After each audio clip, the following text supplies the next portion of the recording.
যেটাকে আমরা তীব্র নিন্দা জানাচ্ছি এবং হুঁশিয়ার করে দিতে চাই আমরা সকল পক্ষ।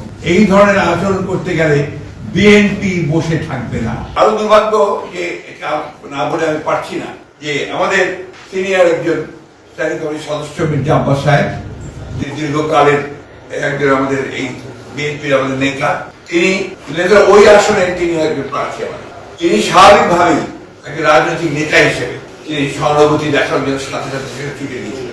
দুর্ভাগ্যক্রমে সেই দলের কিছু ব্যক্তি, কিছু সমর্থক, আরো কিছু আপনার চক্রান্তকারী তারা সেখানে সমবেত হয়ে উত্তেজনামূলক স্লোগান দেয় এবং এক পর্যায়ে তারা একটা মব সৃষ্টি করার চেষ্টা করে, যেটাকে আমরা তীব্র নিন্দা জানাচ্ছি এবং হুঁশিয়ার করে দিতে চাই আমরা সকল পক্ষ।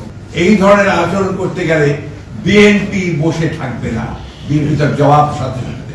আমরা খুব পরিষ্কার করে বলতে চাই যে আমরা কোন রকমের কোনো গোলযোগ চাই না, কোনো সন্ত্রাস চাই না, কিন্তু বিএনপির উপরে কোনো আঘাত আসলে বিএনপি কখনোই কিন্তু সেটাকে আমরা সহজভাবে নেবে না এবং তার কিভাবে জবাব দিতে হয় বিএনপি সেটা জানে। আমি তাই বলবো, এই সমস্ত মব সৃষ্টি না করে, উত্তেজনা সৃষ্টি না করে, নির্বাচনের পরিবেশকে বিনষ্ট না করে সবাই যেন তাদের ফিরে আসে, তাদের সম্বিত ফিরে আসে এবং নির্বাচনে কিভাবে সুষ্ঠু হবে সেই কাজটা করার চেষ্টা করে।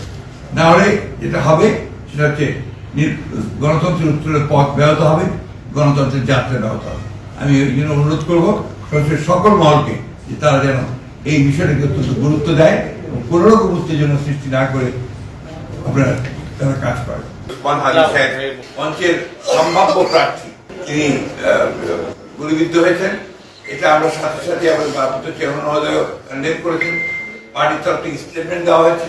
আমরা এটাকে সাথে সাথে নিন্দা জানিয়েছি এবং অতি দ্রুত যারা এই চেষ্টা করেছে অথবা আমরা গুলি করেছে তাদেরকে বের করে তদন্ত করে তাদেরকে আইনের আওতায় আমরা বলেছি। আমরা কথা বলেছি যে ঘটনা থেকে প্রমাণিত হয় যে সমস্ত অপশক্তি এই দেশে নির্বাচনকে বানচাল করার জন্য, নির্বাচনটাকে যাতে না হয় তারা সেই চেষ্টা করার জন্য যারা কাজ করছে তাদের একটা চক্রান্ত বলে আমরা মনে করি। কিভাবে আমরা স্টেটমেন্ট দিয়েছি।